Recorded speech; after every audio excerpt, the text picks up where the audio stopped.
Buenas noches con todos, buenas noches profesor. Buenas noches. Buenas noches. El profesor aquí presente me va a ayudar a responder unas preguntas acerca de cómo él vio lo que son las clases virtuales y cómo es para él el retorno a la presencialidad de nuevo. Vamos a empezar con unas preguntas de caracterización de lo que es el entrevistado. ¿Qué nivel profesional posee usted? Título de tercer nivel ¿En qué universidad realizó sus estudios? en la Universidad Estatal de Cuenca. ¿Considera usted que cuando se dé el regreso a las aulas presenciales será un reto que deberían afrontar los alumnos y los familiares? Va a ser un reto muy grande porque vamos a pasar de un entorno virtual de muchos estudiantes que ya se acoplaron a ese sistema y va a tener un cambio debido a que van a pasar a trabajar de manera autónoma. Muchos de los estudiantes se acoplaron, los más pequeños se acoplaron a trabajar con sus padres. Y esto va a generar un cambio porque pasar de un lugar codependiente de padre a hijo al estudiante le va a afectar mucho hasta poder adaptarse nuevamente como punto de partida. Respecto a la calidad educativa, ¿cree que hay más ventajas en esta modalidad virtual? Yo considero que hay un poco más de desventajas antes que ventajas. ¿Por qué? Porque para poder desarrollar el aprendizaje especialmente tuvimos que reducir el proceso de enseñanza, o sea, bajar los niveles curriculares adaptados al proceso pandemia o al efecto pandemia.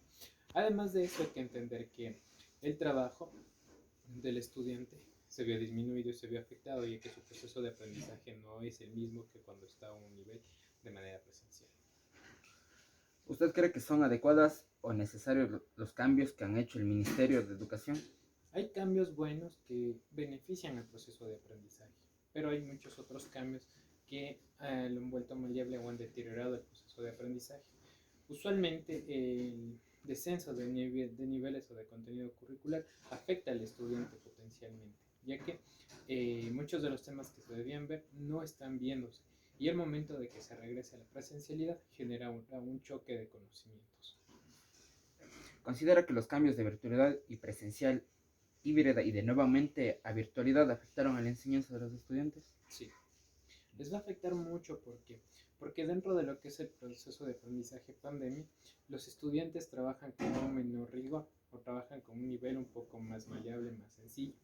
Y al momento de nosotros regresar a la presencialidad, muchos de los docentes que están acostumbrados a trabajar con sus estudiantes a un ritmo apresurado, les va a afectar.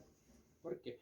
Porque no es lo mismo haber trabajado durante la semana 2 o 3 horas de manera híbrida o virtual, a trabajar ya de manera continua las 35 horas que se necesitan en la semana educativa.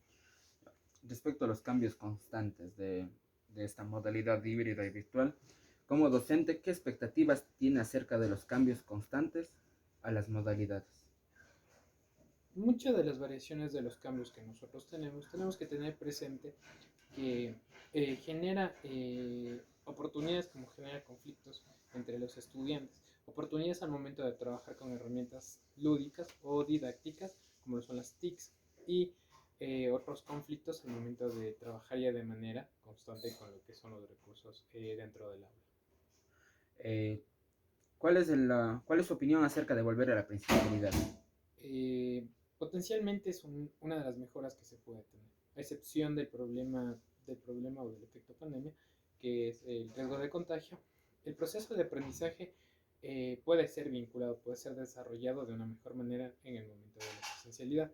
Inclusive visto desde una perspectiva psicológica, el estudiante aprende a ser independiente, una, y dos, también tiene una correlación de compañerismo con sus, o de empatía con sus pares. El docente también tiene un poco menos de problemas al momento de generar, porque la virtualidad generó un cargo de trabajo al docente que no se tenía pendiente. ¿Cree que el regreso a la presencialidad después de la pandemia es un acierto para la educación de los estudiantes? Es un conflicto el momento de regresar. Debía haberse desarrollado un regreso paulatino, ya que los estudiantes empezaron a trabajar con mallas emergentes o mallas de emergencia. Y actualmente, en el momento que se presentó el regreso obligatorio a clases, los estudiantes tuvieron que volver a su nivel normal de aprendizaje. Esto generó un caos, ya que muchos de los estudiantes tuvieron problemas o tienen problemas para adaptarse al aprendizaje presencial. Respecto a la visión del docente en la etapa híbrida, ¿se siente, como, se siente como al impartir las clases de esta manera? ¿Qué se siente para usted impartiendo clases de manera virtual? Eh, Aquí tenemos que tener dos puntos de vista. Primero, el primer punto es que no todos los docentes tienen el conocimiento de ciertas técnicas o ciertos recursos, como lo son las TICs, como lo son recursos de aprendizaje virtual, como lo son el learning. Uno. Dos, también hay que tener presente que había muchos profesores que estaban acostumbrados a enseñar de la manera tradicional. A ellos les costó mucho y fue un golpe fuerte debido a que tuvieron que recibir cursos de actualización en la mayoría de los que pudieron, u otros simplemente les tocó adaptarse a la fuerza. ¿El trabajo aumentó en esta nueva modalidad? Mucho, mucho aumentó. ¿Por qué? Porque como docentes nosotros en el aula nosotros ya planificamos, tenemos las estructuras y se organizan los procesos de aprendizaje. En el aprendizaje virtual o virtual learning, lo que nosotros tuvimos que hacer es, además de este trabajo, buscar los recursos, adaptar recursos o en muchos de los casos generar y crear recursos de proceso educativo debido a que hay ciertos temas que poseen ya material que se puede encontrar en la red, mientras otros no. Tuvimos que readaptar o rediseñar el proceso de aprendizaje, dejando a un lado el aprendizaje un poco tradicionalista y volviéndolo un aprendizaje mucho más constructivista y didáctico. ¿Cuáles son las estrategias que se deberían poner en práctica para el retorno a las aulas? Que sean, o sea, para que sea más dinámica el retorno a Dentro de las lo que aulas. podríamos vincular es mantener o intentar construir un proceso de aprendizaje constructivista. ¿Por qué?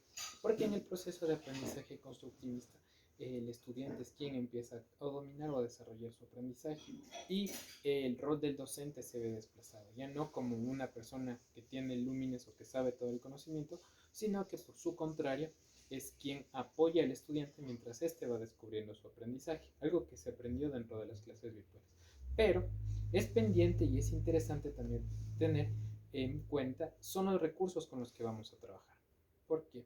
Porque hay recursos que nosotros podemos crear dentro del aula, como lo son aprendizajes basados en problemas, gamificaciones, que nos permiten trabajar de manera coordinada con el grupo de estudiantes y de manera más dinámica, evitando caer en la redundancia de tener clases muy cansadas, una, y dos, de tener clases demasiado técnicas.